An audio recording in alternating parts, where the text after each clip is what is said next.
శివానందలహరి 60వ శ్లోకం. రోదస్తోయహృతః శ్రమేణ పతికశ్చాయాంతరో వృష్టితో భీతః స్వస్థగృహం గృహస్థమతిధిర్దీనః ప్రభుం ధార్మికం దీపం సంతమసాకులశ్చ శిఖినం సీతావృతస్త్వం తదా చేతః సర్వభయాపహం రజసుఖం శంభోః పదాంబోరుహం. తాత్పర్యము: ఓ మనసా, అలసటతోనున్న బాటసారి చెట్టు నీడను, నీటి ప్రవాహంలో కొట్టుకుపోతున్నవాడు గట్టును, వర్షం వల్ల భీతి పొందినవాడు గట్టి ఇల్లును, ఆకలితో పొరుగురు నుండి వచ్చినవాడు గృహస్థుని, దరిద్రుడు ధర్మదాత అయిన రాజును, చీకటిలోనున్నవాడు దీపాన్ని, చలితో బాధపడేవాడు అగ్నిహోత్రిని ఏ విధంగా ఆశ్రయిస్తారో ఆ ప్రకారంగా నీవు అన్ని భయాలను పోగొట్టేది, సుఖాలను ప్రసాదించేది అయిన పరమేశ్వరుని పాదపద్మాలను ఆశ్రయించుము అని తాత్పర్యం. వివరణలోకి వెళితే, ఒక్కొక్క రకమైన ఇష్టం కానీ లేక ఇబ్బంది కానీ వస్తే దాని ఉపశమనం కోసం ఒక్కొక్కరిని ఆశ్రయిస్తాము. ఆ సమస్య పరిష్కరించడానికి ఆ వ్యక్తి లేక ఆ వస్తువే ఉపకరిస్తుంది. కానీ సామాన్యంగా మన మానవులకు కలిగే అన్ని భయాలను పోగొట్టి రక్షణ కల్పించే శక్తి ఒక్క పరమేశ్వరునికే ఉంటుంది. జగన్నాటక సూత్రధారుడైన పరమేశ్వరుని పాదాలను ఆశ్రయిస్తే అన్ని సమస్యలకు పరిష్కారం లభిస్తుంది. అందువల్ల ఇతర వృధా ప్రయాసలు విడిచి ఈశ్వర పాదార విందములను ఆశ్రయించమని శంకరు సలహా ఇచ్చారు. జీవునికి సంసారంలో ఎన్నో బాధలు, భయాలు ఉంటాయి. వచ్చిన ప్రతి బాధకు ఏదో ఒక నివారణోపాయాన్ని మానవులు వెతుక్కుంటారు. ఆ ఉపాయం కేవలం ఆ ప్రత్యేక బాధ నివారణకే ఉపకరిస్తుంది.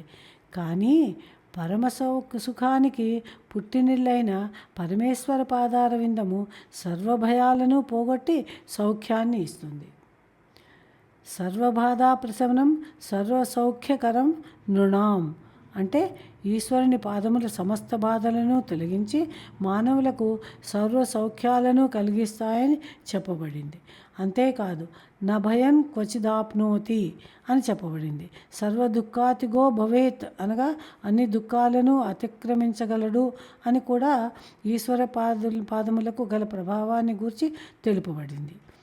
శంకరః అనగా శం కరోతీతి అనగా సుఖాన్ని కలిగించేవాడు, చేసేవాడు అని అర్థం.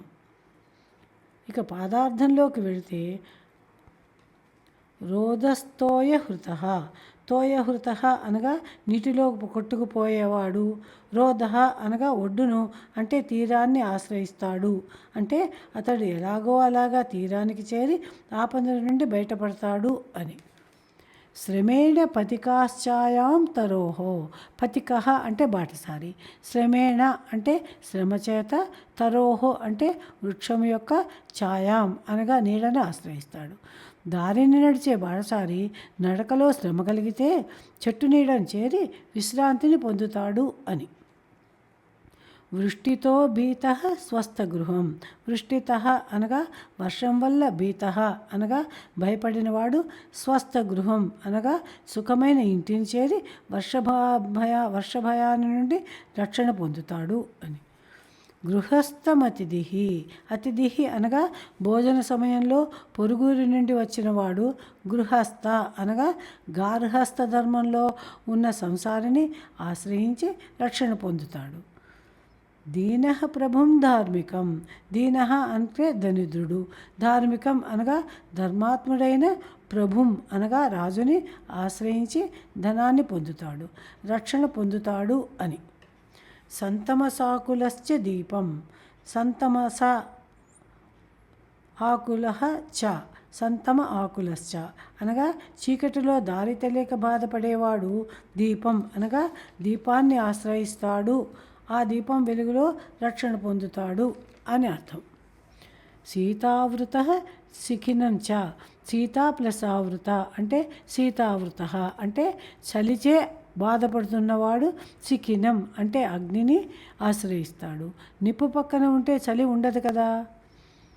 త్వం తదా చేతః సర్వభయాపహం వ్రజసుఖం శంభోః.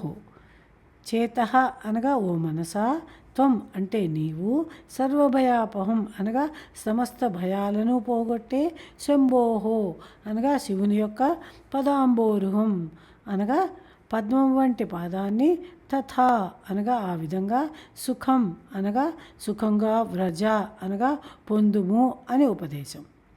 శంకరులు తన మనస్సుకు ఇలా ఉపదేశించారు: ఓ మనసా, నీవు సమస్త భయాలను పోగొట్టే ఈశ్వరపాద పద్మాలను ఆశ్రయించి సుఖంగా ఉండు అని.